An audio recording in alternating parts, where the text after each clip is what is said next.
Welcome to Wednesday Night is Overbooked, your midweek recap into the world of professional wrestling as we have got a busy and eventful weekend that happened, not always in a good way to talk about, but we will get to all that.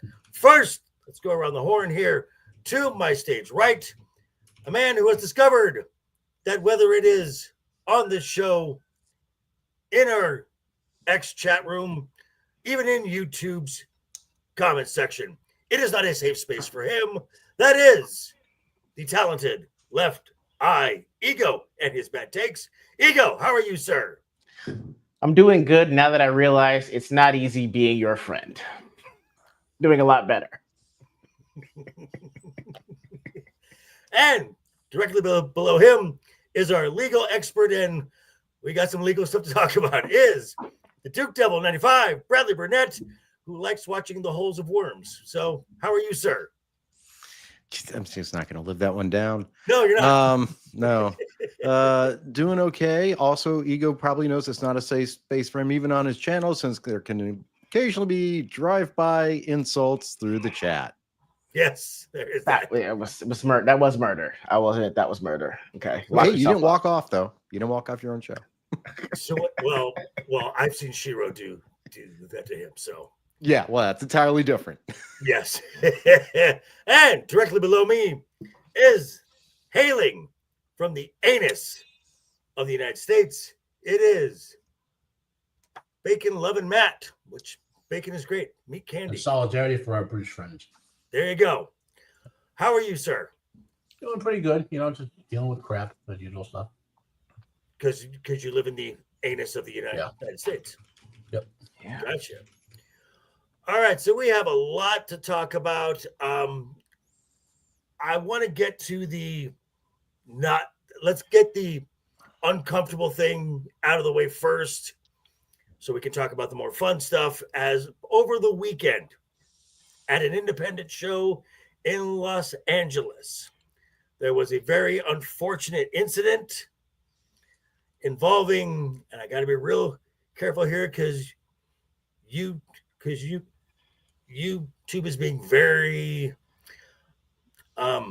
quick to strike streams and channels that are commenting on this, where a non-wrestler was at a show, was out with the guys, and apparently there was supposed to be a worked angle for the show, and no one explained that to the non-wrestler.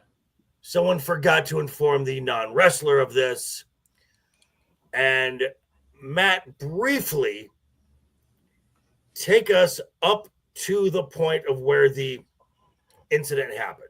Okay, so first, this is Rikishi's Wrestling Federation, where he's one of the primary owners and sponsors of it. KnokX Pro, it's called.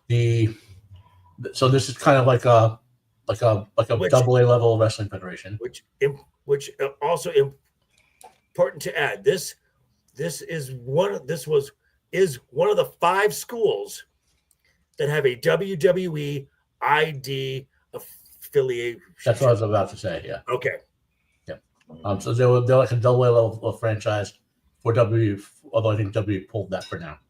We'll get to that. Yeah. So this is supposed to be a worked shoot, as they say. And now I don't know all these wrestlers' names. I know Stu. I know like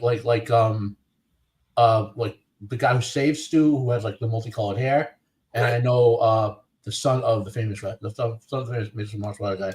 Are we avoiding saying his name? Let's try and keep his name as far out of it as okay. So we'll just say MMA guy. Call him MMA guy. MMA guy. Gotcha. So if you watch all the clips in sequence, which is easy to find, it's on. Yes. It's on X. Yeah. Hi, Shiro. Hi, Shiro. Yeah. Being all my business. Yeah. So Shit's high. I'm gonna mute this for a second. Y'all keep going. Sorry. We open up to the first big clip we see is really quick, Matt. Yep. Hello, Laurence Knight. How are you, sir? Hey, what's going on? Not much, not much. I figure we got a lot to talk about tonight. Yes, we're talking about the unfortunate incident that happened in Los Angeles. Matt is just kind of taking us through the events leading up to the incident itself. Okay. Right. So the first major thing we see is cowboy hat wrestler leading Jay Mana, that's his name. leading the MMA guy whose name we're avoiding, by the way, Laurence, which is not saying his name. Dumbest thing in the world. To an area, to the area where the wrestlers were all sitting, and there are different recordings. If we find the right one, you can hear them all talking about this is a work, this is a vignette they're doing right now, right? So Stu is talking with someone, and Raza, what are we saying? The MMA fighter walks up to Stu and have a little verbal beef, and then Stu kind of talks to him and hits him with a beer can, and you can see Stu pops the beer can in his hand before hitting him with it, which is how one of the ways wrestlers do beer can shots. Okay, and the MMA guy doesn't even react to the hit. Okay, and then someone starts saying, "Are you going to sell it? Are you going to sell it?" That was Stu. Was that Stu? I didn't catch. I think other people were saying that too. And then someone goes, "He's not a wrestler." And someone said one more thing. I think someone said no one told him. Okay. So the guy who said that and the guy who initially got between Stu and MMA Rampage. guy. You could say Rampage's son. Rampage's son. Okay. Rampage's son. That is Reno at Anoa'i of the Anoa'i family. He is cousin to Rikishi. He was overseeing the show for that night. So he breaks it up, and then they all start talking, and Stu apologizes, which is recorded, and it seems like everything is done with. And then we fast forward to cowboy hat wrestler talking to a Rampage's son, saying, "You'll get a receipt in the ring," meaning he'll be allowed to hit Stu once, like a punch or something. That's traditionally how a receipt is done. Guy punches you once, you get the punch him once. Okay, may I add this for context here? Using wrestling terms to a non-wrestler. Well, I'm about to mention that. What? I was about to go say something about that. Okay, please go. So, those listening, a receipt is when a wrestler accidentally hits another wrestler for real. They'll be able to retaliate with an equivalent blow. So if you okay, best example. Sorry, yeah. Best example, Braun Strowman in a match with Brock Lesnar popped Brock in the head with his knee a little too hard, and Brock popped him on the chin, saying "slow down." That's a receipt. Yeah, and Brock didn't murder him, and Brock didn't go overboard. He just sent a signal, So you can hear Cowboy Hat telling Rampage's son that. Now, there are longer clips of that, but basically, and this is my personal opinion, I think Cowboy Hat was deliberately not explaining things to Rampage's son because he wanted to see Stu get hurt. That is my opinion. Because there's a lot of footage being recorded and no one's explaining to Rampage's son how this whole process works, right?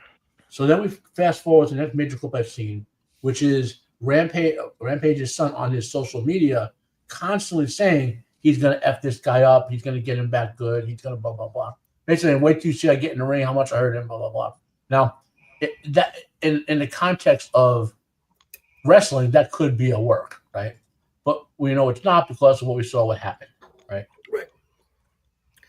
All right. So, long story short, the Rampage's son does what looks like a spine buster, only it's not. That's called a Rampage Slam. Okay. It's his father's famous slam from MMA. Okay. And then proceeds to land 21 unanswered shots, non-work shots to the guy's head. And then it went on to social media later on. Apparently, LAPD is now involved, according to TMC Sports. This is why we are so fortunate to have someone who is actually in the legal field here.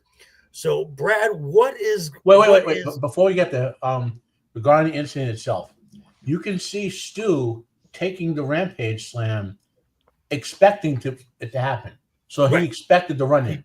And you can see him doing a traditional body wrestle, relax, and all that.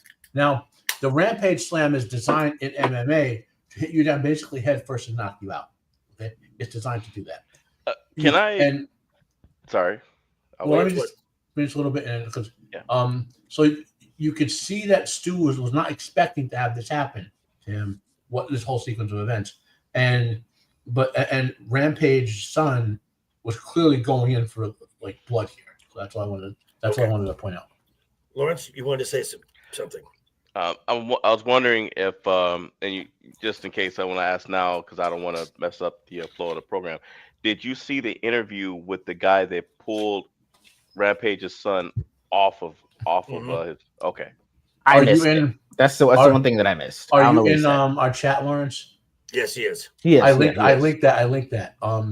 So I don't know if we want to talk about that yet or not yet. I want to go to the legal.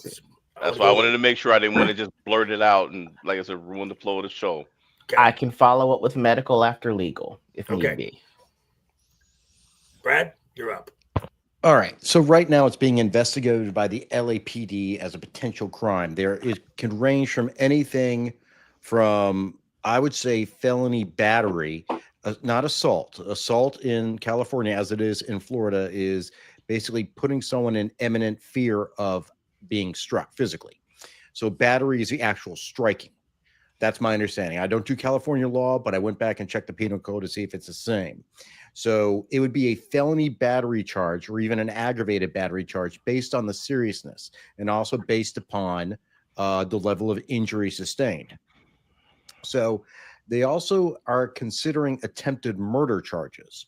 Okay. And that might be a little more complicated, which is why it's now proceeding through an investigation.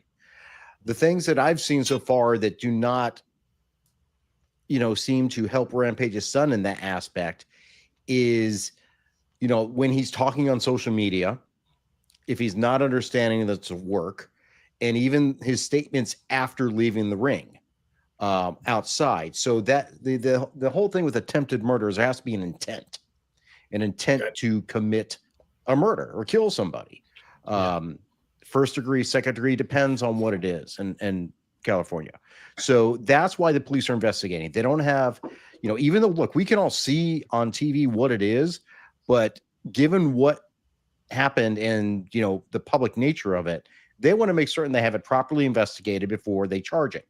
A lot of times you just go out and charge willy-nilly. I never like to do that. They want to make a charge that makes sense so they can make an arrest. Now, as to a grand jury, after an arrest is made... Well, let me interject one thing. So if people don't understand this, unless the police actually see with their own eyes a crime being committed, then generally speaking cannot arrest you right away. Right. That's the point. That's why murder charges are not necessarily arrested right away. Yeah. Like none of the murder cases I investigated were an immediate arrest. Okay. They had to investigate. I mean, they could take him into custody for investigation. But, as to a grand jury is, there's two ways you can get an indictment. An indictment is a felony charge. That's either by the LA County prosecutor charging it on their own or going to a grand jury. Most of the time, same as here, like I as a prosecutor would make the recommendation to charge and my supervisor would sign off on the charge based on the investigations conducted by the police. Now, grand jury, I was involved in grand jury cases as well. They were for the most part murder charges. Grand juries are generally reserved for more significant, crimes. The ones I did were all charged as first degree murder charges. And then they went to a grand jury to see if they would return an indictment for first degree murder. So they could do that only because of the nature of the facts being so public and everything, that maybe the county attorney, the county DA doesn't want any of the political backlash or anything. It's like, you know what? just to be on the safe side, we think we have a really good charge. We're going to present this charge to a grand jury and let them make the decision. Now, again, of course, a grand jury is a secret proceeding, and it is only the prosecutors presenting the case. There is no defense at all. The defendant's not even there. So it's literally a group of people making the decision whether or not there should be a criminal charge filed in the court to go to a trial against the defendant. So that's what it could be.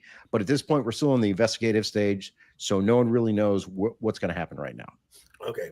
As far as a civil thing goes, would the family of Stuart Smith be looking to get some money from Rampage? There's a lot of people they can go after, including WWE possibly. It depends what waivers were signed by all of them about this too. Well, if any waivers. Yeah, so I said it's like an assumption. It sounds like an assumption. Because you got to remember, in the U.S., in most states, wrestling still, for some stupid reason, is covered by the same athletic rules as boxing and mixed martial arts and all that sort of stuff. Even though if wrestling is not a live combat event, we out in public now. You know what I mean? Some states have. You gotta be, like I said, I would leave the whole suing thing for a year or two down the line when they get there. You know what I mean? Let the lawyers. I'm just saying that they're not entirely foreclosed. There are definitely ways for people to find legal loopholes to get around those type of things. I'll disagree with that. I'm just saying.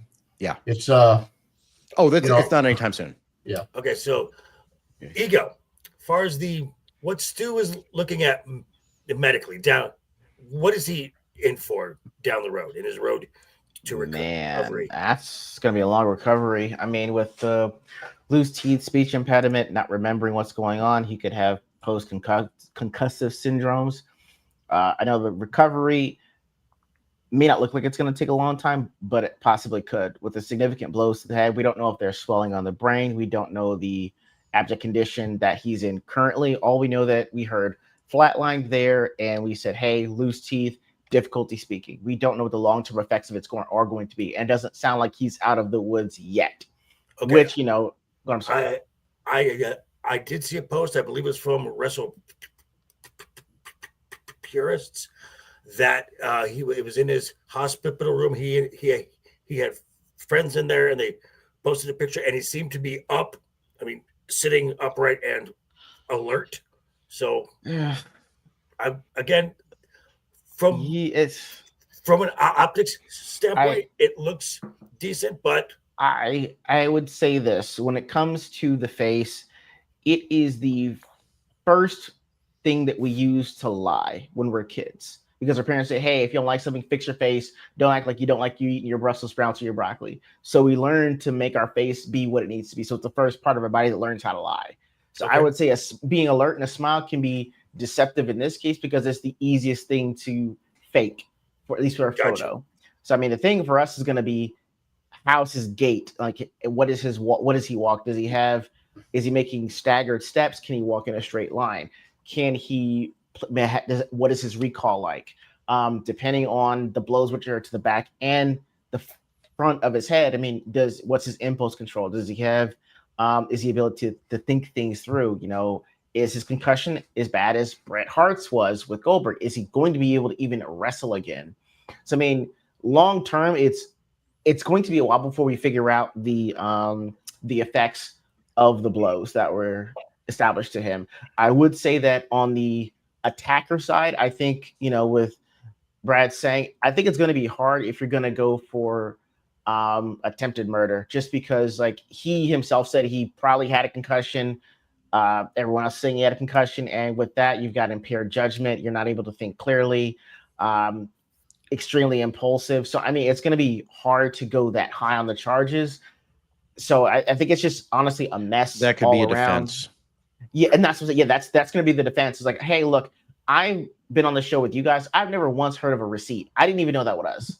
I just heard, hey, get a lick back. So I know that if I don't know, I damn sure know he probably doesn't know. And to a jury, if you say that and say that he doesn't understand what that is, they might say, hey, I see that. We might agree to lesser charges, but for this high level of one of attempted murder, we probably can't agree because that's going to be a complex reasoning for why someone goes about doing that. Okay. So as far as the fallout has gone, at least at least I was hearing stuff Sunday night, and as our X feeds, as I'm sure some of us we're just getting updates on this thing left and right, left and right, left and right. I got something from PW Insider from Mike Johnson, who is a very respected guy in the wrestling in covering the world of wrestling, that said that the WWE is very aware of what was going on. And the fact that they said they are very aware, I'm like, uh-oh, that's not a good sign. And that they were considering severing ties with that wrestling school. So I saw this the other day where California's KnokX Pro has removed their WWE ID affiliation from their social media branding and headers as of this afternoon. This was this was Monday or Tuesday. It would appear that WWE has severed ties with the promotion and academy as part of the fallout of the so-and-so incident. And then you go to WWE's own page where it shows these are all the schools that they are with. And as we see, Reality of Wrestling, that is Booker T. Elite Pro does not have a WWE affiliate to it, but it is a highly recommended training facility. Of course, the Nightmare Factory, Cody Rhodes, Black and Brave Wrestling Academy, that is owned by Seth Rollins. So, with the loss of that affiliation comes loss of money and resources. So I just want to go. I want to go around the horn, and I just got word we're up to 5 likes so far. We have a goal of double-digit likes to get this thing. We've been missing it a few weeks. That's so close, so close. Just go and touch that like button. It costs you nothing, and plus we all have links down below in the description for our own channels. So if you don't mind, I'd say you better subscribe or we'll bash in some skulls, right?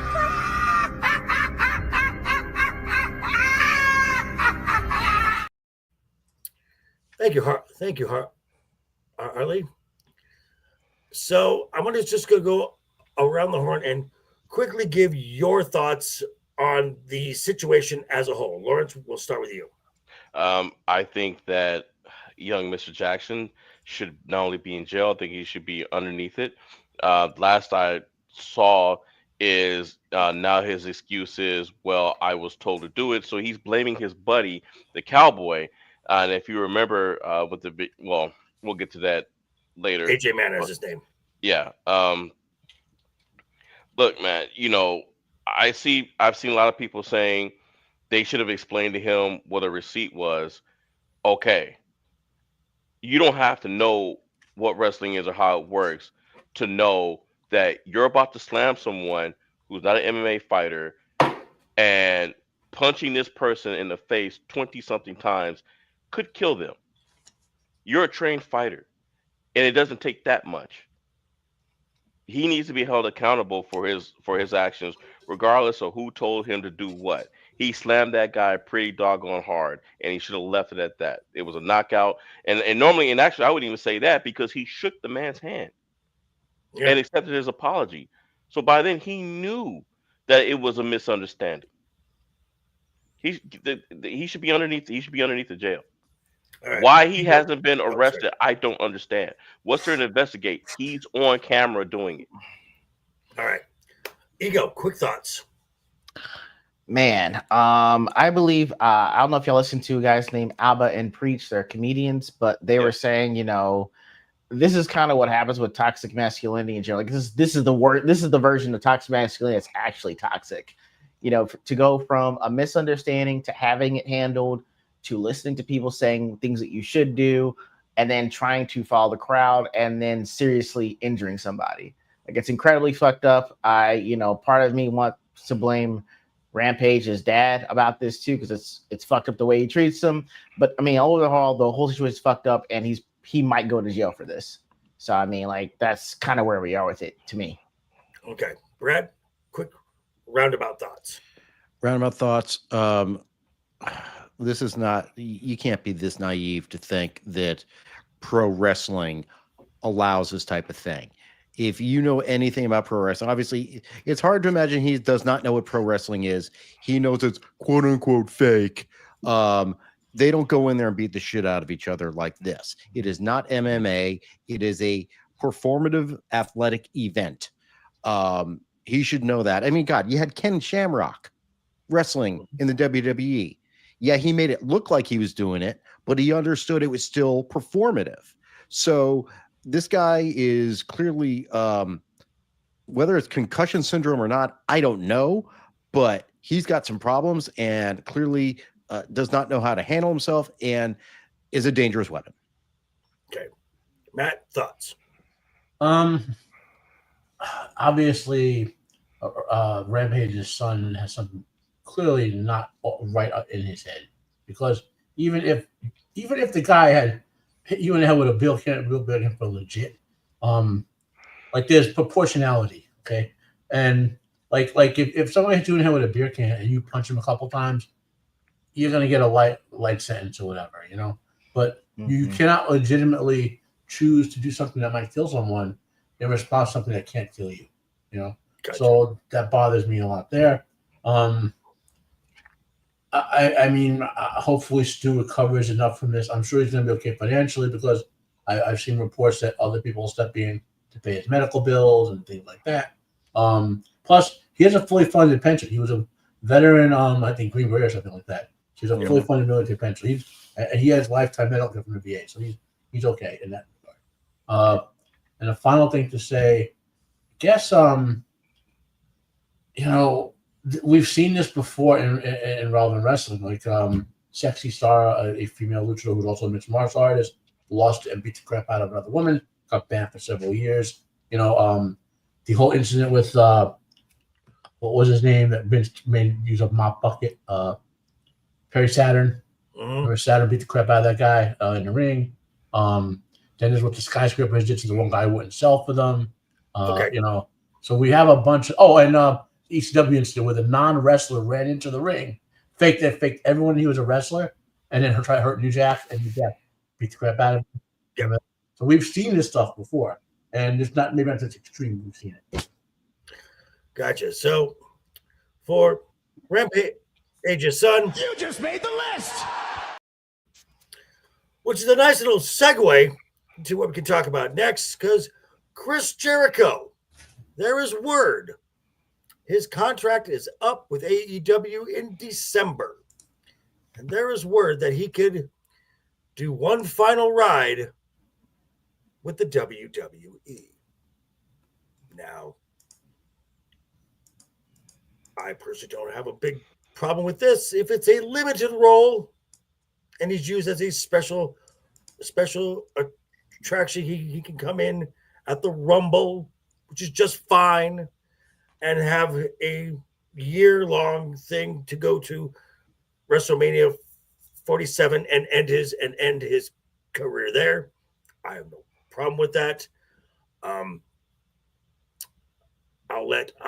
Let's go around the horn and I'll get hello, Mr. Franklin Yeagley. How are you, sir?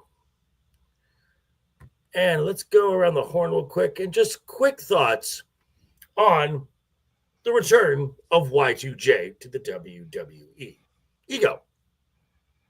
Man, this will be awesome for me. I love me some Y2J, some Chris Jericho. I don't know who he would set up for his opponents to be, but I know that it would be memorable and the promos would be amazing. So I would be ecstatic if he did return to the WWE. Okay. Brad. Obviously, Chris Jericho has a long history of the WWE. His premiere, the Countdown Clock, I mean, it's still one of the most memorable premieres of all. I like Chris Jericho. He's actually one of my favorite wrestlers, and he is great on promos. I don't think he's been as great recently on AEW. The Learning Tree. Hi guys. But it could be, and it would have to be a limited role. I mean, I think he has to recognize that he's not going to get in there and challenge Cody. No. That No. he would need sort of like, I'd say, limited wrestler and running Special a attraction. Special Yeah. attraction. Yeah, Matt, thoughts? but enough time to get a little time. Right. Jericho's in-ring physical skills are not what they used to be. He's still in shape, but he's slowed down a lot. Mhm. I mean, I could see him coming back in like a limited role, tagging up with the younger wrestler, help put them over type of stuff. You know, as long as WWE knows he's not spectacular anymore in terms of in-ring ability. Right. So promo stuff, but you got to do it right. You got to pair him up correctly with some younger talents to kind of offset the age issues. Okay, Laurence. I'm indifferent on him at this point. He's had so many gimmick changes; it just turned me off. I don't dislike Chris Jericho at all. Just for me, it's like whether he goes back to WWE or or does his own thing, it's fine with me. I wish him the best. We'll see what happens. I mean, he can do some stuff in WWE, but I agree that it should be in a limited role. I think he'd be an outstanding trainer. Trainer, manager, kind of stuff, like a mouthpiece, even Yeah. maybe. Yeah. Or behind the scenes stuff, but there's the way it's scoring, it's so corporate over there, they're not gonna listen to him. Well, see, now that's an interesting point because, and here's what I don't want to happen, but it probably will happen, is these sickos. If Jericho shows up at the Rumble, the sickos are going to turn on him like there's no tomorrow. And this was a founding pillar of AEW that's not named the Young Bucks, not named Kenny Omega, and not named Cody Rhodes. This was the first AEW champion. And Jericho is not one of the few who. I wasn't done. Oh, sorry. If AEW does do a Hall of Fame, they're going to probably induct Sting first. They should induct Jericho first. That's fair. Because what Jericho did for this brand new company gave it a sense of being now legit. Because folks knew who the Bucks and Omega were. If you're watching New Japan Pro Wrestling and you were watching TNA after Spike TV, but that's a very small audience. Jericho was a name, was a valued commodity to start as your first world champion, and he should be recognized and appreciated for what he has done for that company. With that, sickos, Laurence, start with you. Sorry, can you repeat that? I was multitasking. The sickos, do you think they're going to turn on him, and is that deserved? On Chris Jericho? I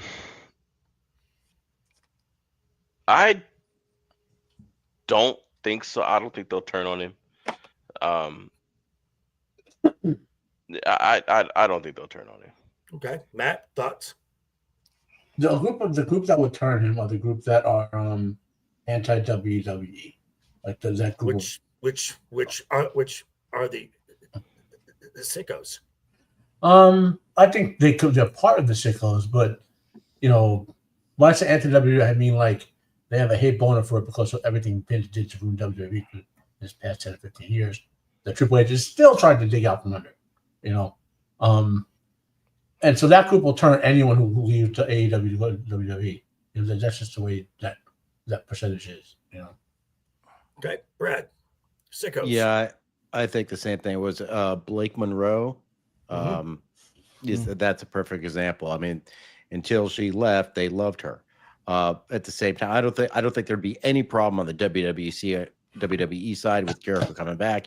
He'd be welcome back probably because it's like, oh, one of our old favorite guys is back.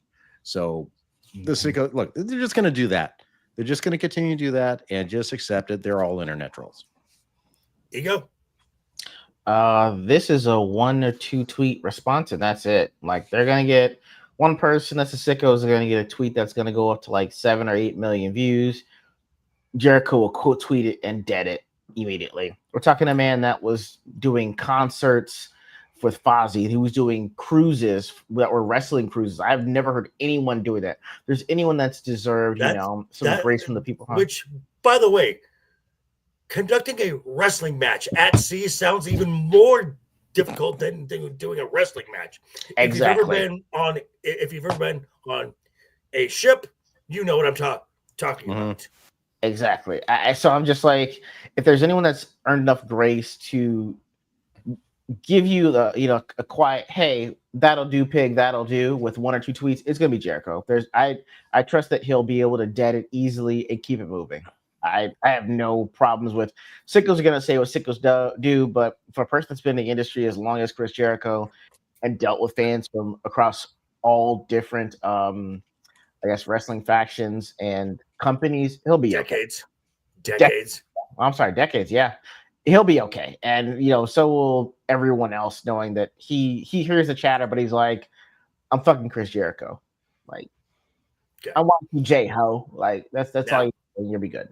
If he does go back to the WWE for a final run, this will be not the first, not the second, the third AEW World Champion to come to WWE. Not a good look for AEW. Just saying. Okay, speaking of someone going from possibly having their last run to someone who is on their last run, and we have John Cena.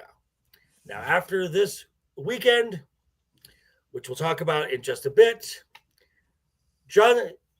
we still have an episode of SmackDown to go. He may show up there. After this weekend, John Cena, I was off last week with my numbers. John Cena is down to, at most, 10 appearances left for the rest of the year. Now, we know he's got his last match. Basically, this is going to be an entire show dedicated to him, which would be Saturday night's main event, which now that I hear that Saturday night's main event is only on Peacock and not on NBC, it makes a lot of sense now why the WWE made that deal when they did. Because, Matt, correct me if I'm wrong, there's an AEW event December 27th, isn't there? I want to say yes. I believe it is, because initially NBC wanted to run it on the 13th because NBC has a contractual obligation with the NFL, and either the last games of the season or playoffs are starting right then. Yeah, you're getting close to like the last game of the season, divisional games, wild card. So I mean, but since it's a Saturday, that sounds like a wild card game to me. What December 27th is World's End. Okay, so guarantee Saturday night's main event will run from TD Gardens December 27th. To counter program, again, why? To suck all that social media talk away from AEW. So there's 10. So we're at 10. You knock out Saturday night's main event. Now we're down to 9. We know that he's going to be in Perth. There's that one gone.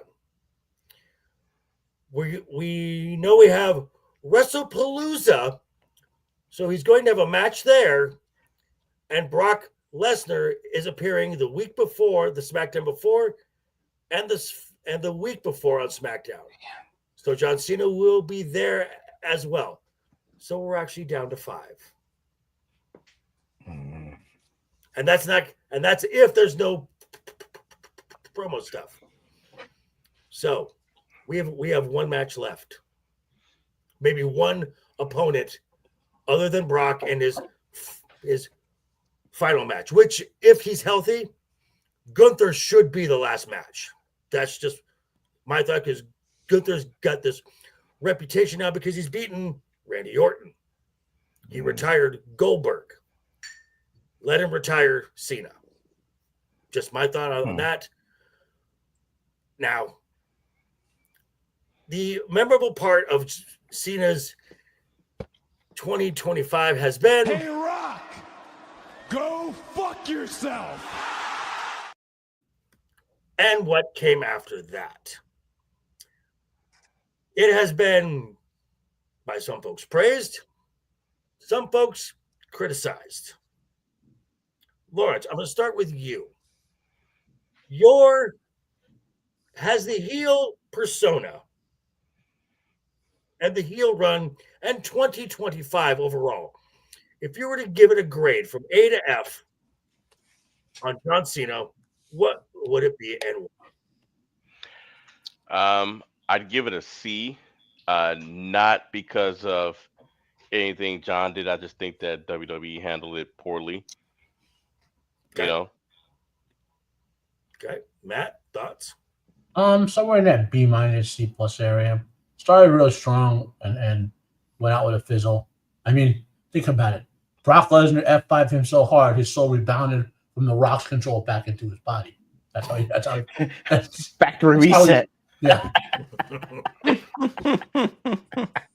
Brad, your thoughts? I kind of agree with Matt. I think it was a good idea. It was actually kind of brave that he actually wanted to do it, considering his history. But I think it was poorly executed. And I always knew, even if he went heel, there was going to be some way that he gets redeemed at the end. I mean, Right. Anakin went dark, but he still came back. Right. Ego, you're going to grade John Cena's 2025. I mean, I give the run kind of a C because, I mean, the promos were great. It's just the opponents were just okay, and the finishes were terrible to me. So it's like it kind of bottoms out as average. I wish there had been more, but I will give him credit for being brave enough in his last year to say, let's switch things up.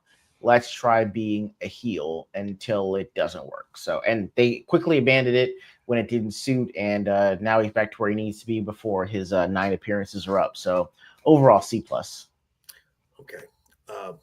Well, the one thing is for sure, John Cena didn't have any input in this. He was told, okay, we're going to do this. And John's like, okay.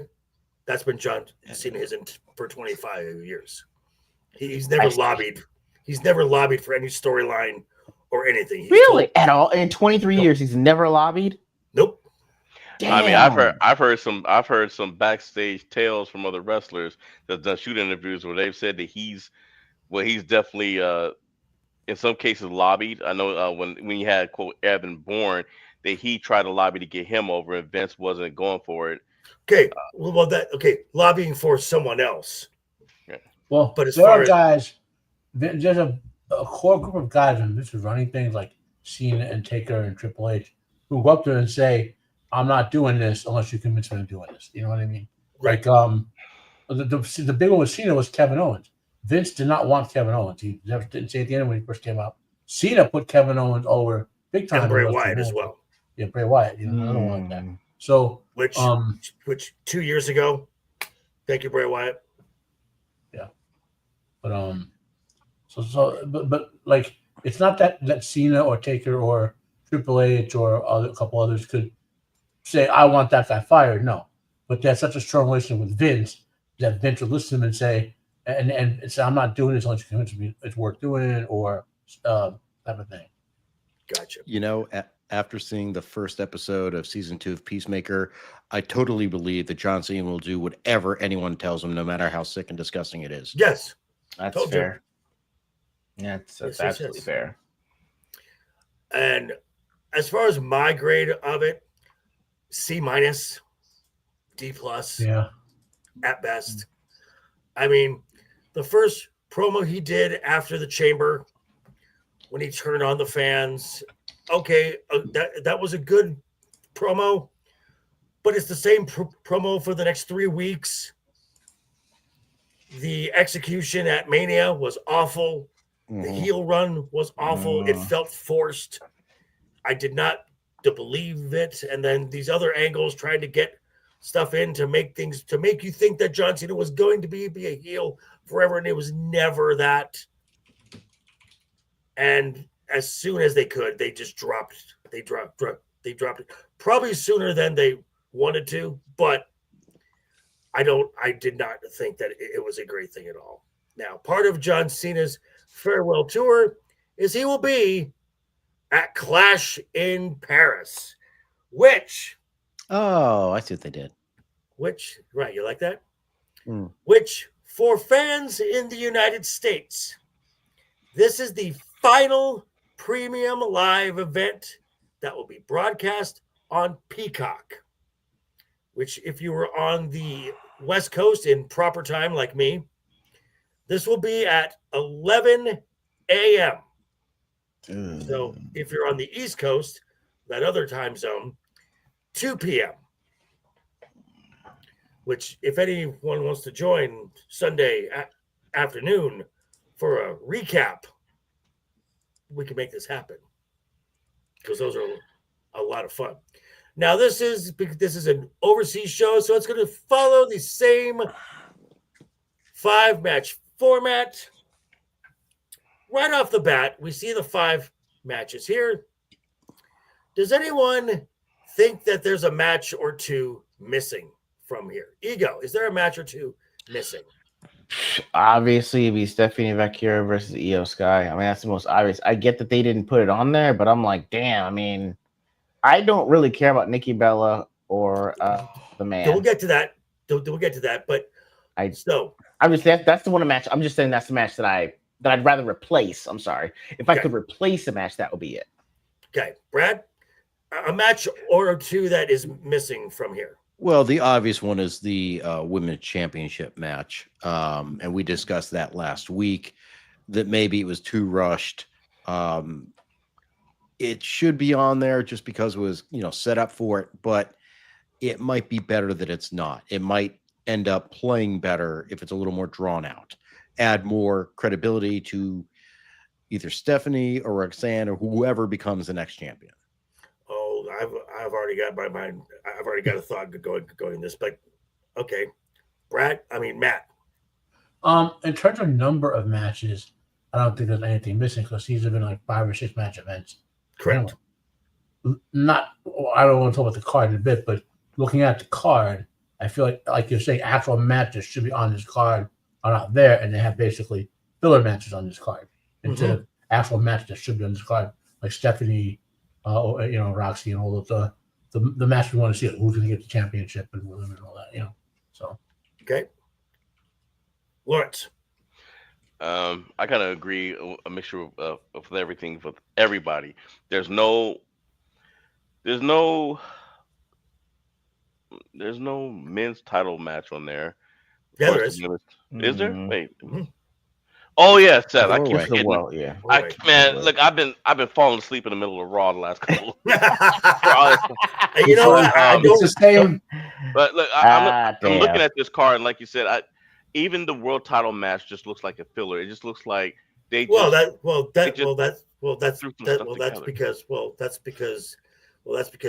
That's because Jay Uso's in this match. That's why. Whoa, that's a stray that my man Jay cannot take. Hold on, sir.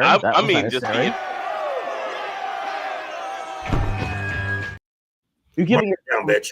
No, I'm just looking at just the entire card. I'm like, I don't care about Sheamus versus what's his name, Rusev. Yeah, I think they, I like Sheamus, but it's like they throw him to the wolves on a whim, Okay, so here's my thought. Based on the response we got in France last year, in Lyon, France, for Backlash, talk about a B-tier show. The fact that you do not have Dominic Mysterio and AJ Styles for the Intercontinental Championship on this card is ridiculous. That's fair.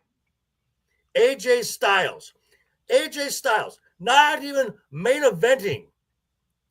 He was in a title match, but the crowd was so energetic that while they're chanting his name, the hard cam was shaking. Hey, can I ask you a question? Yes. Hey, do you know a guy who's in a match in this one who had the hard cam shaking? I just want to double check. I just want to make sure. No one did. I know. I just want to make sure you know, because he's here. He's gonna be wrestling. I just need to know if you know who it is that had the hard cam shaking. Okay. See, Based on the manufactured. I was gonna say manufactured heat or manufactured heat. Well, Sheik Bronson Reed when he tsunami slash people close the cheek. Right.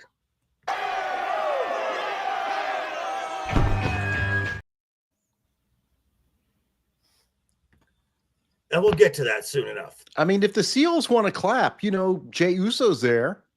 So, okay. So, again, and also, Stephanie Devacare and Io is staring you right in the face and would easily be the best match of the entire show. Easily.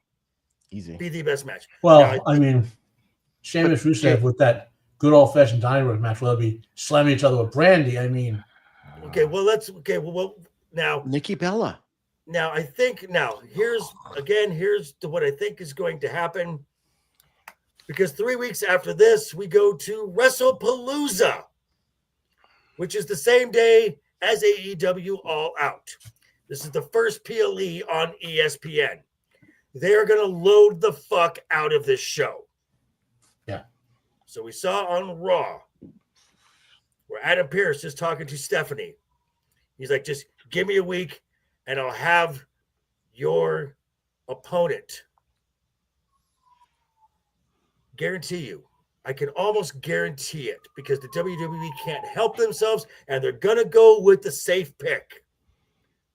They're going to go Stephanie and Rhea for the Women's World Championship. Wait, who and Rhea? I'm sorry? Stephanie Devacare and Rhea. And they're probably going to give the belt to back to Rhea. Yeah, they're probably going to get the belt right back to Rhea. Sucks. Because Stephanie right now is ice cold. She's ice cold. Oh. And that's not her fault. No, it's not her fault. It's not. That's WWE's fault. Because I've been watching considerably, yeah. So we're gonna go through the card here really quick. And since this will probably be the main event, we'll just start this right here. It is a fatal 4-way match for the World Heavyweight Championship. Yawn. Champion Seth Rollins, LA Knight, CM Punk, and the only reason he is here, actually two Don't reasons. do that. There are 2 reasons he is here. 1, for an entrance. That's reason number 1. Mm-hmm. A viral moment, an entrance. And 2, he's here to take the pin. Someone stop me when I'm telling lies. I'll stop you immediately. Bye-bye. Is it my turn? Is my turn to jump in on this one then? Because we're asking who's gonna win, okay? Okay, Jay's so taking the pin. the winner of this match, actually, the trying to pick who's gonna take the pin is more of a challenge. yeah. Yeah, of course. Seth is winning. I mean, come on. Right. Seth is not dropping the title here. Absolutely not. Okay. All right. Well, Smart Money says it won't be CM Punk taking it after the L's that he's been taking.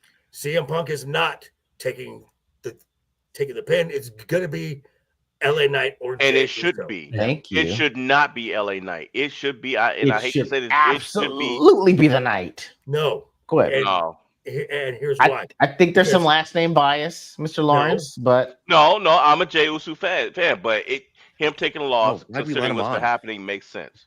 Okay. Jey Uso literally got shoved into this match because of his entrance last year. That's the only reason he is in this match. Laurence? Agree? Not agree? Thank you, sir. Come on, Laurence. Be honest. Be honest. Be honest. Ego, shut up. I think he got shoved into the match because they needed to justify this card that does not really look interesting at all. Okay. That was worse. I didn't expect that from you, sir. I thought we were friends. Brad, well, we are friends. I personally think Jey Uso got shoved in the championship because they were too fixated on merch and the crowd's going yeet, yeet, yeet. Jey Uso is not a singles champion. No, he is, but the problem is that they waited too late to do it. He should have been the one to beat Roman for that belt. That's when he was white hot, and it would have mattered. They gave it to the man. I have to correct my statement. Correct my statement. He is a singles champion, mid-card singles champion. What mid card? What they did? Hold on. What they did? I see American. What they did is God. they took that Intercontinental Championship off way too soon. They did. I believe they did. It's fair. He had it for like what, a month? He had it for a month. 28 days. Basically. Yeah. He had a February. Why doesn't he have the Speed Championship? Because that's going to NXT now, exclusively. Wow. Which is why they've been pushing it through what's her name? Yeah, they've been pushing it through Surfer Sol Girl. Ruka. Yeah, Sol Ruka. I like Sol.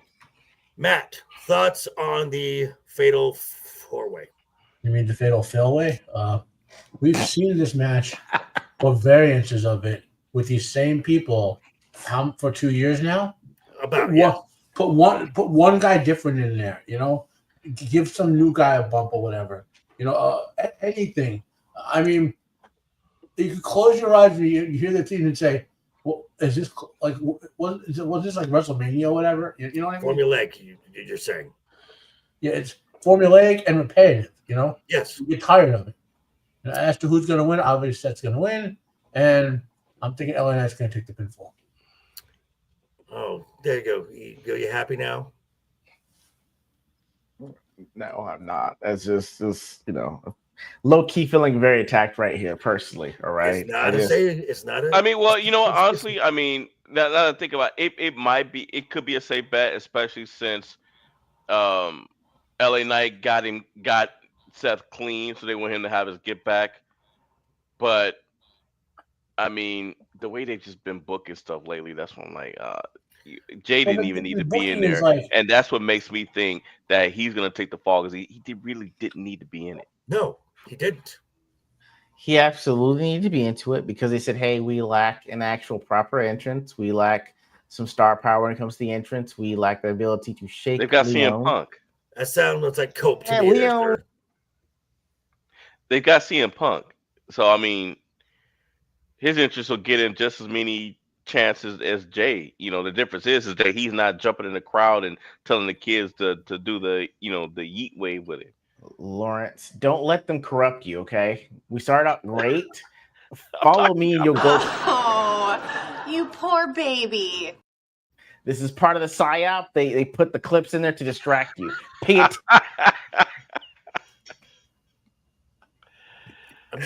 attention to me. All I'm saying.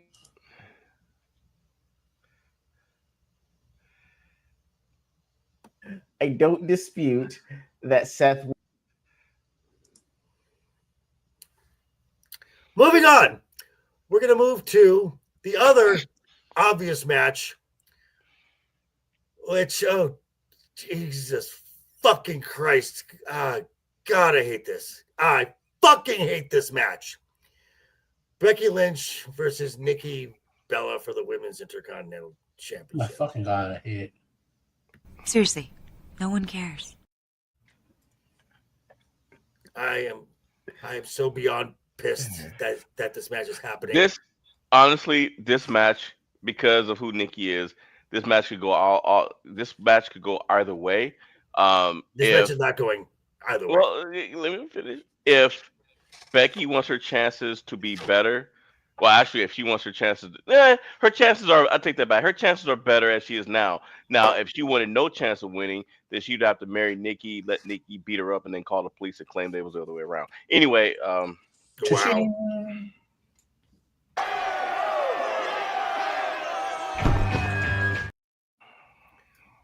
Let me start this match off here. This match is a clusterfuck because for one, we got Nikki Bella, just a nostalgia grab from the long forgotten and should be kept forgotten Divas era,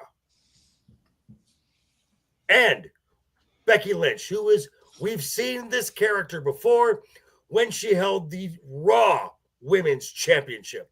This overly paranoid, just almost Smeagol-like. My audio died. I'll be right back. Okay. Almost Smeagol-like with her title belts.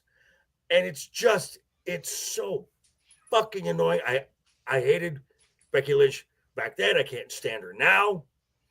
And the go home angle showed Nikki in the ring holding the title above her head. Nikki Bella is not winning this match. Brad, thoughts? Yeah, I mean, that's ridiculous. I came back in and put my ears in, and I hear Laurence saying it could go either way. I don't see how it does not go Becky's way. No one wants Nikki Bella to be champion. I don't even know why Nikki Bella is actually back. I don't know. Did the divorce go bad? Did it not end up well financially for her? Maybe. I don't know. Just like go live with your sister and Daniel. to be fair, my comment was a setup for the punchline. I don't want to say punch when it comes to Nikki. Yeah. All right, Matt, your thoughts? This match is stupid. Now, if this match were a three-way match where they took a young talent, let her Like look Stephanie? strong. Well, it could be Stephanie. Let her look strong, and then the man wins by pinning Nikki Bella. That would be something useful for this match, right? But this is just a veteran legend putting over, the current veteran female champion. That's all this is, and this is basically something you would do on Raw or SmackDown. Yep. Ego, thoughts? Ego. Oh, for Nikki Bella and Becky Lynch. I don't care. I don't know why she's back. I really don't give a shit. Man, my melatonin is the winner of this match because I'm going to be using it, so I don't really care. What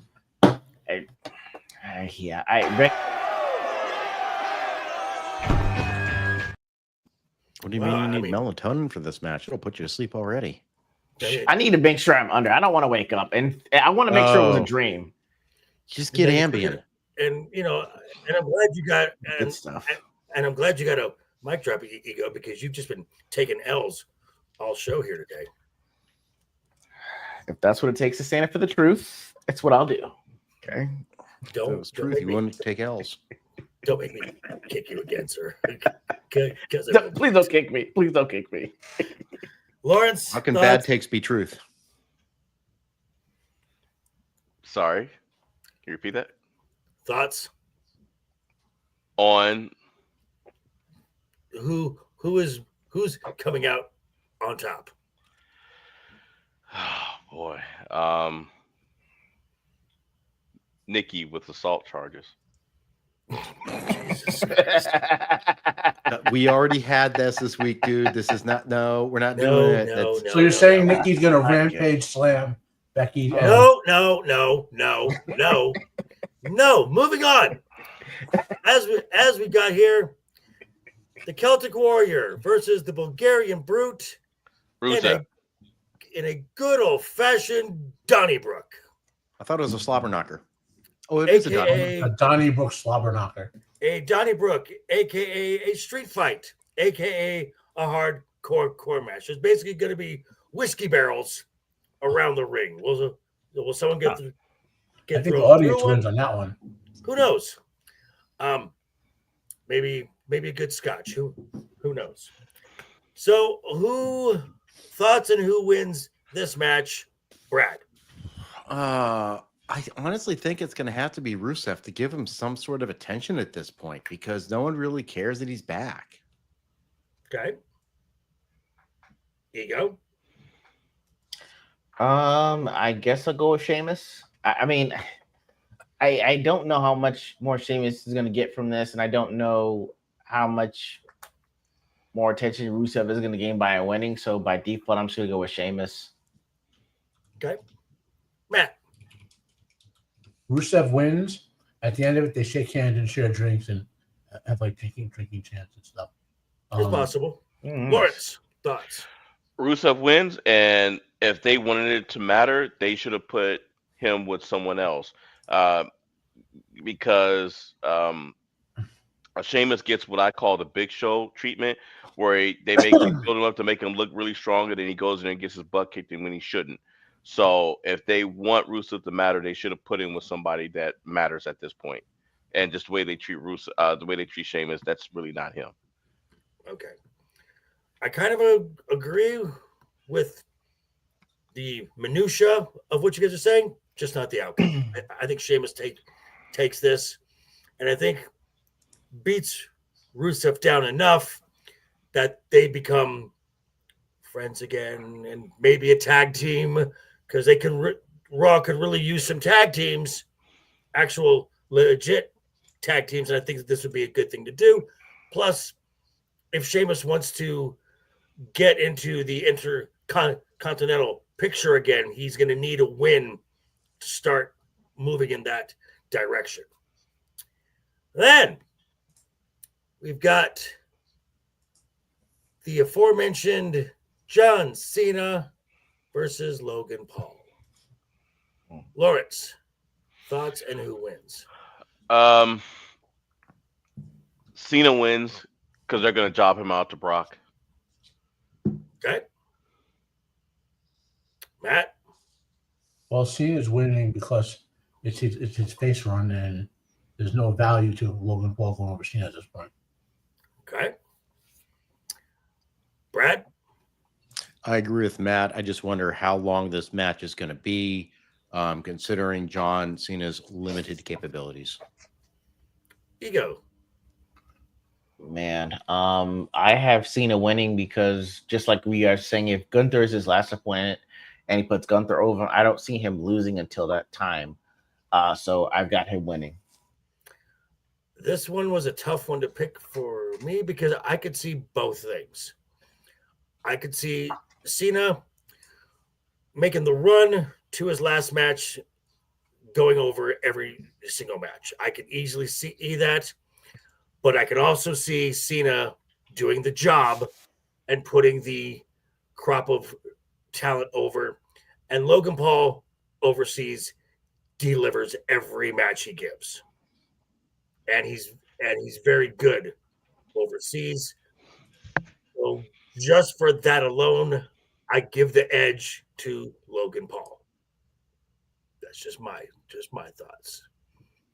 And then finally, what will probably be the opening match of the night, because if Roman is not in the main event, he's opening the show and calling it a day. Roman Reigns, the original tribal thief, versus the tribal thief, Big Bronson Reed, for the Shula Fala.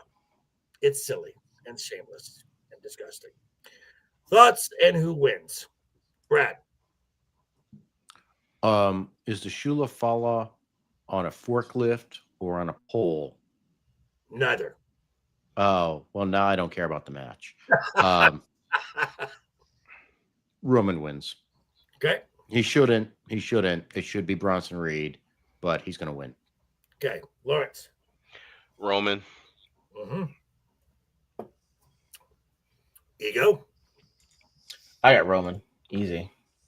Okay. Matt. Bronson Reed should turn Roman into an oil slick because French needs fuel. But My God. Got nuke. Okay. But that being said, my head says Roman's going to win. My heart says Bronson Reed is going to win.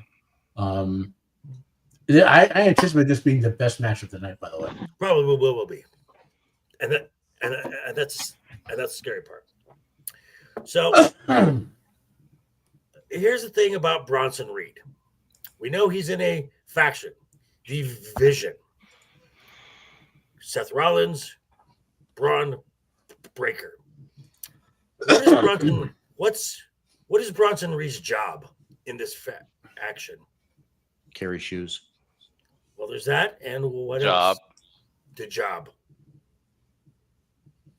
Because the only people in the division who are ever going to pin Roman Reigns is Seth Rollins and Braun Breaker. Now, had this group had a fourth person, say an Austin Theory, an Ethan Page, okay, I could give Bronson another win. Not now. Bronson is here to do a job. But he's going to be in a PLE event with Roman Reigns, and Roman Reigns is going to make him look good. So Roman's going to get hit with a couple tsunamis. Maybe. You know, Typhoon. Wait, was it a tsunami splash? Tsunami. He's going to get a couple. Maybe. That's possible. Oh, maybe at the end. Possibly. So that is our predictions for Clash in Paris. Now, also, as I said, this will be the last main roster premium live event on Peacock. But what's going to continue on Peacock takes us into the staple of the show.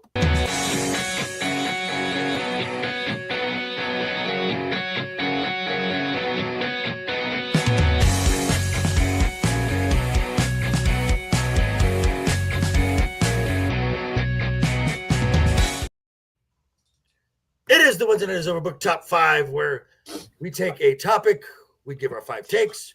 Our number 5 take gets 1 point. Our number 1 take gets 5 points. And at the end, our legal expert, Bradley Burnett, tabulates scores, even though he counts in 6s instead of 5s, to give us a scientific, definitive answer. And as I said, what's going to continue PLE-wise on Peacock is NXT. So we will be talking about the top 5 best NXT champions of all time. Ego, let's start with you, sir.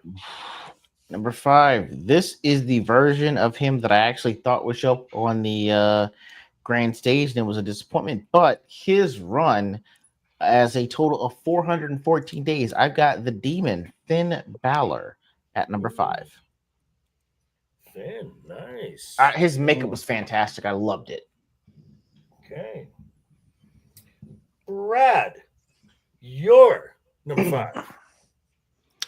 5. My number 5 has only one reign with 142 days and 8 defenses, but his debut in NXT helped create what he became and redefined the way NXT was being seen. And that is Kevin Owens, because he came on the scene to congratulate his buddy and turned on him and then took the title from him. Nice. I like it. I like it. Matt, your number 5. So for my 5, I had to think about how I'm going to pick these guys. And I decided to go with, I asked myself the question, what does being the NXT champion mean? And the NXT champion is the spot for the number 1 candidate to come up to WWE. So that's kind of the logic I went with these picks. Okay. So my number 5 is Finn Balor. The dude exploded in NXT. He was way over. He got the NXT title and was making money with it and calling attention to himself. And when he came up, he hit it just the right time, and then broke his what was it, neck or whatever, his clavicle, collarbone, and just ruined his run because Vince never came back to believing in him again. And he's number 5 because he exploded out of NXT in terms of being ready to be at the top level of the WWE. Okay. Lawrence, you're number 5. My number 5 is Kevin Owens. Okay. I like it. Any reasons why? I mean, he's Kevin Owens. That's my answer. Okay. I mean, I like look, it. the man. I mean, turning on him, I put him at number 5 because Kevin Owens is a great wrestler all the way around. The turning on people and doing all this stuff. It's not like I didn't see it coming. Wait. But- Kevin turns on people? Oh yeah, you didn't know about that? Yeah. No. But How dare you slander Kevin Owens like that? He's Name one never, he's instance. never turned on anyone ever. Name one instance. oh, take your pick, man. Do you want indies or? Because it take 2 He hours was to go best through how friends many with El times. Generico. That's right. Yeah, he generically turned on him too. All righty. My number 5 is the current NXT champion. For 2025, he has the second longest title reign. He's behind only one person, Tiffany Stratton. They're both are still holding their titles, and that is Darula Oba Femi. Over like 227 days. Still nice. All right, Ego, you're number 4. Number 4, with a reign of, double check this here, 98 days. I'm going to go with Rhea Ripley. Some people are destined for stardom early and often, and that doesn't always equate to their run as NXT champion, but Rhea Ripley was up there. I mean, again, only 98 days, but that's because, to me, she was guaranteed to be a roster spot in WWE, and again, shows you the Hall of Fame trajectory she's on with their putting their trust in her for the be the NXT champion. She ran into Charlotte Flair. That I understand. It sucks, but I understand. Brad, Yes. you're number 4. Just so you know, I don't have any women on my list because I consider I went with the NXT champion being the NXT champion, not NXT Women's champion. Yeah. Just two. But I'm going with Braun Breaker. Okay, Braun. He was basically the new face of the new era, and 2.0, right? over 400 days, 16 title defenses. I mean, you knew he was going to be coming up, but he was a beast back then, and it was like, this is what NXT is now. So NXT has had phases, and he was the phase it was where it is transitioned to now. He was the high point in the 2.0 era, because the 2.0 era was not good. No, well, not just the title screen. Okay, Matt, you're number 4. My number 4 is Kevin Owens. Okay. He again, a lot of the same reasons he captivated the audience. Again, building on his long popularity. He was Gunther before Walter was Gunther. Like Kevin Owens was like that same way. Right. His worldwide popularity had built an audience for him, and even though Vince didn't see it right away, Cena put him over those first couple of matches, and about 6 months later, Vince saw the work this guy does in the ring, and he, had a really good run coming. Gotcha. Lawrence, you're number 4. My number 4 is Ilya Dragunov. Oh. The way he carried himself and the way that he wrestled, that man wrestled like he was still trying to become the world champion. I mean, reckless, abandon, but it was like controlled chaos watching him. Yes. Love him. God, he's so good. So good. My number 4 is one of only 3 women to have held the women's NXT championship twice. She's the most recent one, making a killing right now on the main roster, and that is the prodigy, Roxanne Perez, which I saw an interesting stat the other day. When she debuted her SmackDown debut, SmackDown was older than she was. I saw that. That's crazy. Street lights are older than I am. There you go. So, Roxy Perez, number 4. Ego, you're number 3, sir. All right. Winning the title in only her, I guess, her second year in NXT and with a title event of 107 days, Tiffany Stratton. Tiffy time. Tiffy time. Yes, sir. They knew it then. It was, pre-Tiffy time then, and we see the Tiffy time it is right now. So if there's anyone that let you know the trajectory of it, it was NXT seeing the potential in her not 2 years into her stint in NXT. So number 3 is Tiffany Stratton. Longest current title holder on the entire roster. Brad, you misogynist, no women on your list. You're number 3. I said NXT Championship. That's labeled the NXT Championship. Oh, JC Jane, right?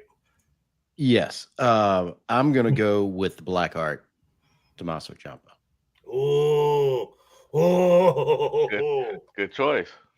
Honestly, when I got interested in, I don't watch NXT much now, but when Ciampa and Gargano fell apart, I was like, this is some good stuff. And their battles what was the one that had? It was one of the pay-per-view of PLEs. It was like a NXT takeover. Takeover? It was a takeover. No holds barred or something. Yeah. I mean, it was an amazing match. I mean, obviously these two guys know each other so well because they're great friends. Yeah. But it's the same thing with like when Sammy and KO wrestle together, they know how to work with each other. These guys know how to work with each other. And Ciampa's personality, it was just like great heel champion. Oh, so good. And walked out with no theme music at all. Mm-hmm. Just booze. Just booze. I just loved it when he beat Johnny with the crutch. That was a turn. Which, by the way, NXT next month is doing 2 shows back where it all started, Full Sail. All right, Matt, you're number 3. He's the current NXT champion. The future, he's like the hurricane waiting offshore to come and dominate the WWE. The guy has it all. He is the ruler of the world, Obafemi.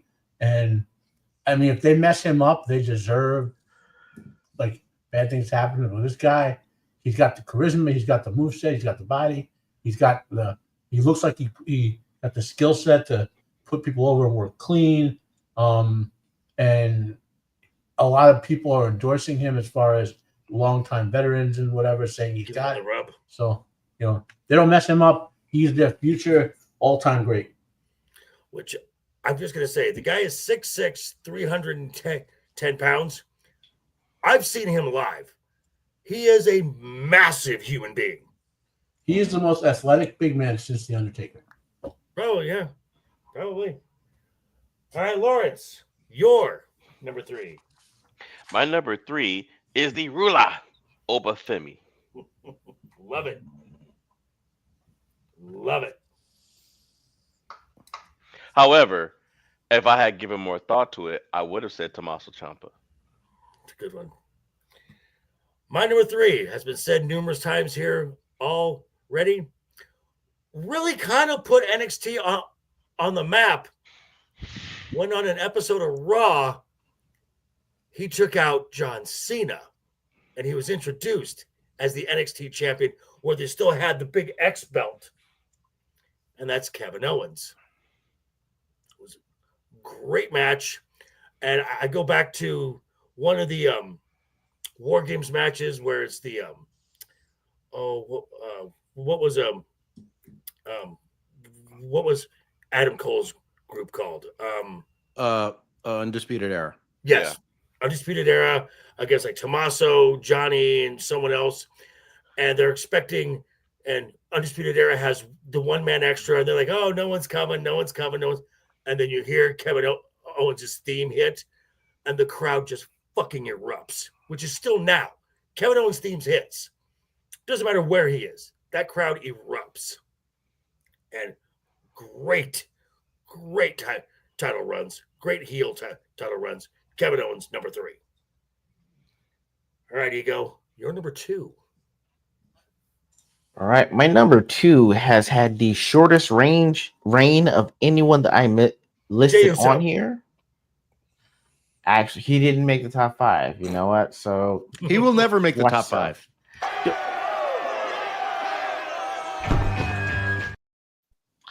That was for Brad, but for me saying Jey Uso.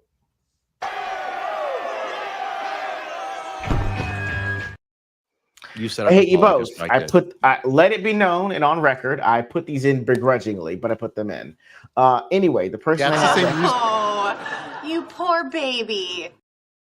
That's the same reason why Jay became champion, begrudgingly. So, I've left already once. Okay, I can't do it again. Okay, number 2. That is so cute. Of anyone on here, it's Stephanie McCure. At 77 days. Okay, I'll let y'all fill in the rest. It's 77 days, but that's because she needed to get called up. It was appropriate. There's a lot to take in. I'm gonna be quiet now. You got a little something in your eye, dude. It's called a tear. Is that what you guys are calling betrayal now? Because I mean, there's quite a few of them that's going to be coming out pretty soon. So just Whoa. So Stephanie had I thought Julia was slightly shorter than Stephanie. I had her at 77 days. I just said for everyone that was on my list. Oh, you went to let me guess, cagematch.net. That way where you went? Stop looking at my search history. Okay, that's fine. I need you to stop doing that. Yeah, we don't. That is so cute. Yeah. None of us want to see those pictures of Jade. Jade Cargill. No, that's just disgusting.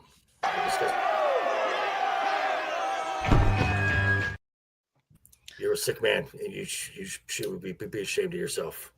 I'm not ashamed of shit. Okay, I just things. My number 2.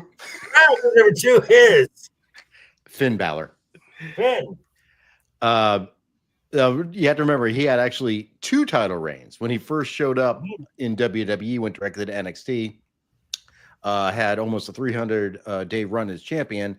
Correct. Then went up to the show, but got called back to NXT when Karrion Kross went out with an injury, and that resulted in his second title reign, which probably most people that I've chucked online say the second title reign was so much better. But I mean, Finn, the have to think about, remember, is at that time, this is where the Demon became known to WWE fans. Correct. And obviously we don't have the Demon anymore. Maybe we'll at some point. I don't know. We got a puppet. Oh, that's right. I forgot about the puppet demon. Demonito. Which you can get on WWE Shop for $99.99. Well, I hope Demonito sticks around long enough to attack the Starship Enterprise when they do their puppet episode next year on Stranger Worlds. Oh God. My soul. Demonito and La Yesca. Space Demonito. Matt, you're number 2. So my number 2, along with my number 1 and AJ Styles, Vince had these guys. He had three of the 5 best wrestlers in the world, and completely wasted them. This guy is a 3-time NXT champion. He has carried at least 5 or 6 significant wrestling federations on his back over his 25-year career. Is Samoa Joe. Excellent pick. Lawrence, hey. Poor Brad, the pain of puppet talk. What's up, Fractured Filter? How are you? Make sure you hit that like button, sir. As again, that is free for you guys. It's just a way to help support the channel. I say you better subscribe or we'll bash in some skulls, right?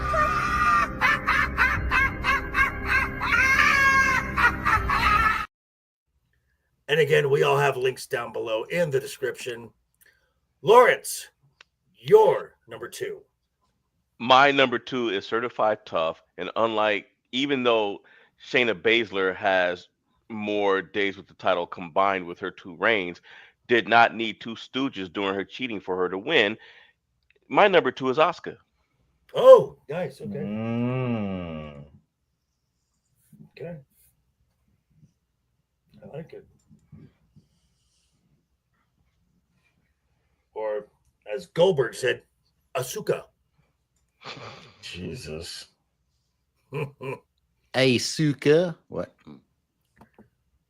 Oh, he did. Oh, and yeah. Hashtag no yeet.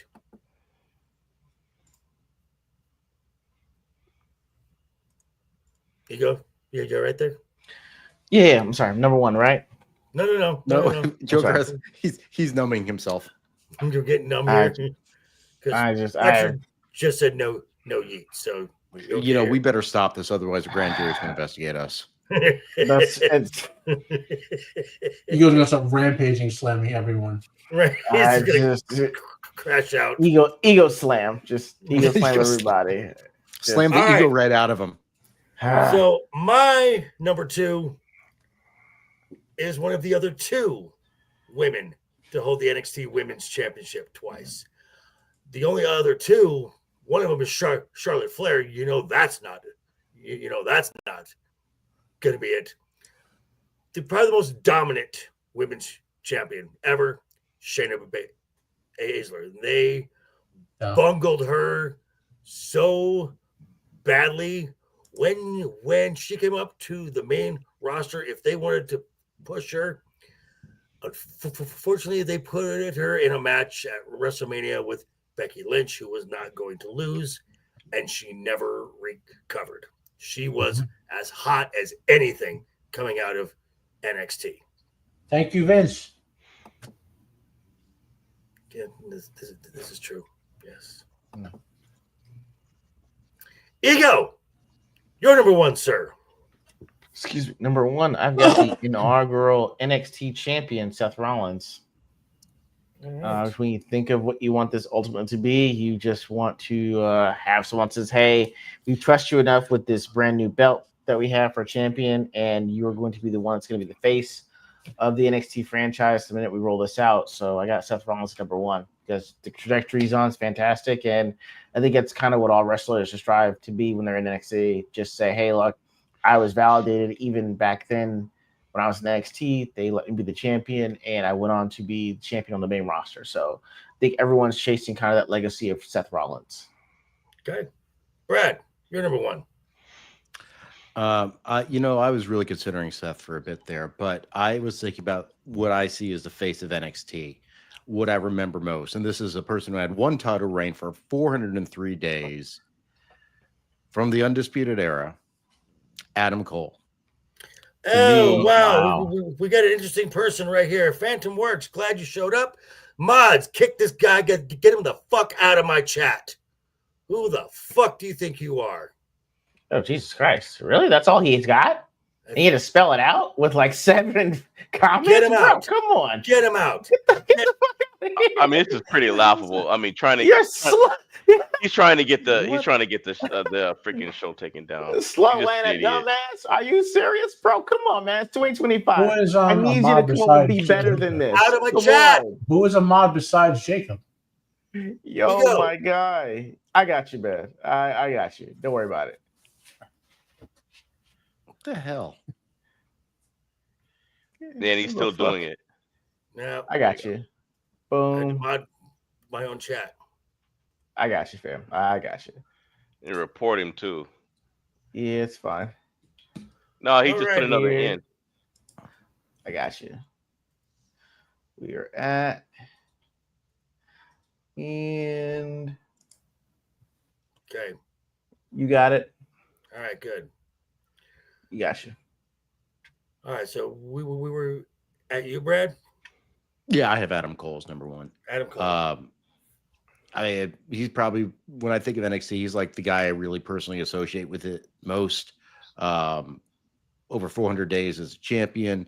Again, a guy who did not get handled going up to the main roster, but solid wrestler, great persona. Ran it for 400 days, and that's when NXT became a brand, not just a developmental league. It was a brand. It was on USA Network, so he was the face of the 3rd brand for over a year.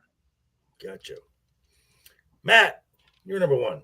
So my number 1 was, again, one of the ones that Vince just missed on totally.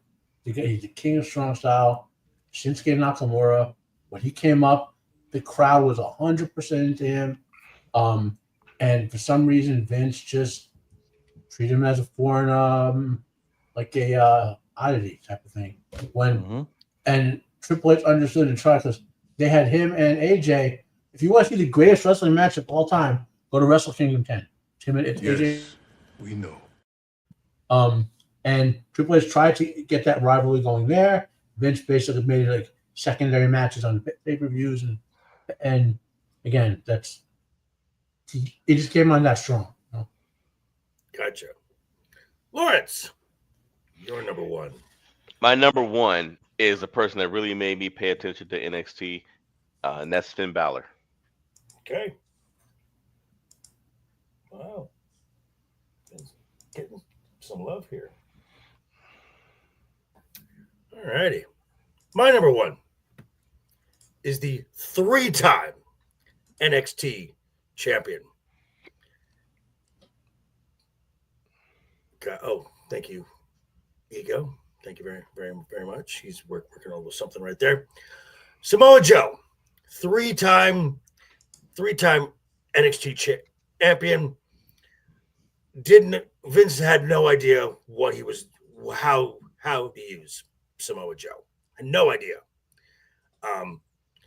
Because he was in his big dog Roman Reigns pushes, and this is a former TNA champion, an AEW champion, Ring of Honor champion, New Japan. Yeah, he's had championships all over the world.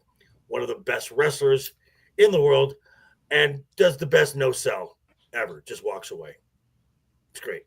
With a little. Yes.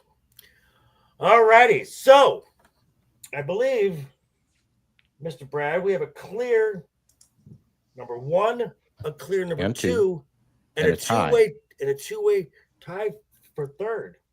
That's what I got. So, in third place, we have the tie is who? KO and Obafemi. Okay. Number two, we have Samoa Joe. Samoa Joe. And number one, greatest NXT champion of all time, Finn Balor. And Finn Balor. 4 of us picked Finn Balor on the list.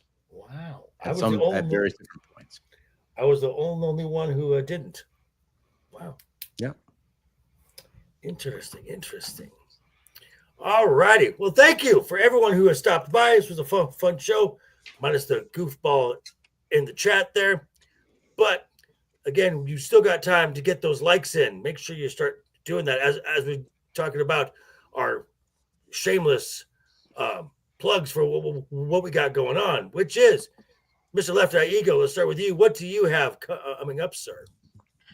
Dude, I am working on a few shorts for me and Shiro's Ordinary Gains episode we did this past Sunday. I will be joined with Hero Darky Dark tomorrow to talk to you guys about issue 3 of Relentlessly Bullied. Absolutely amazing anime-inspired comic book.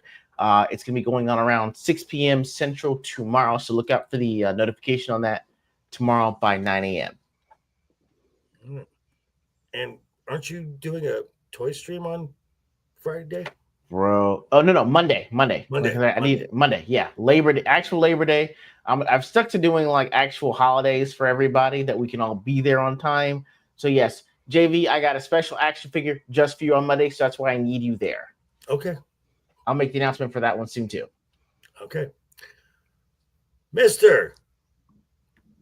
Duke Devil 95, who going through his, as he calls it, a season 2 slog of Star Trek Deep Space Nine, which I actually watch your show and I am quite entertained. What do you have coming up, sir? Of course, every week we are having the Wormhole Watch, rewatching Deep Space Nine from the beginning. Still in season 2. Tomorrow night I will be on Static 2020's weekend pregame, where he tortures us with various TikTok videos, and we willingly go in. So we've assumed the risk. Otherwise, keep an eye on my channel. I will be doing more Strange New Worlds reviews. I'm publishing one I did a couple weeks ago, and this week, 4 members of the crew become Vulcans. Really? Wow. It's. I've seen the photos. It's horrific. This is a joke. This is not a real show. All righty. Mr. Bacon Loving Matt with which meat candy, everyone loves bacon. What do you have coming up, sir? I think most of us will be on Roman's show tomorrow for Brightburn. Obviously, Wednesday. Yeah, obviously we have Wednesdays overbooked next week. And then what else? We'll drop a video on the questionnaires, and we're talking about again more censorship related stuff and bad marketing stuff and video games, anime, and movies. That drops this weekend. That's about it. All right. And last but not least, Mr. Laurence Knight. Second week in a row, he is here. We have not scared him off. What do you have coming up, sir? So you guys can catch me this Friday evening on Abyssal Musings with my co-host Samuel the Infamous. It is quiz week. Oh, quiz week! That is always fun. Well, you have a standing invitation, Joker. Okay, fine. I might show up. We'll see. That's pretty much it.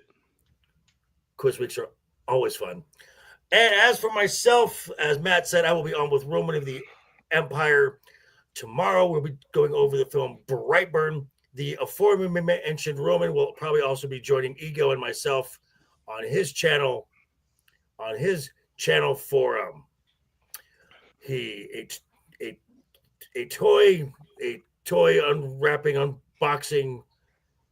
So that is always fun. And I will also be looking to do a live recap reaction for Clash in Paris about a half an hour after the show ends. So keep an eye out for that. And yeah, other than that, we wish you all a great rest of the week. And as always, I want to wish you all the best. For everyone here, Wednesday night is overbooked. Keep talking. Keep smiling. Until next time. Take care. And here we go.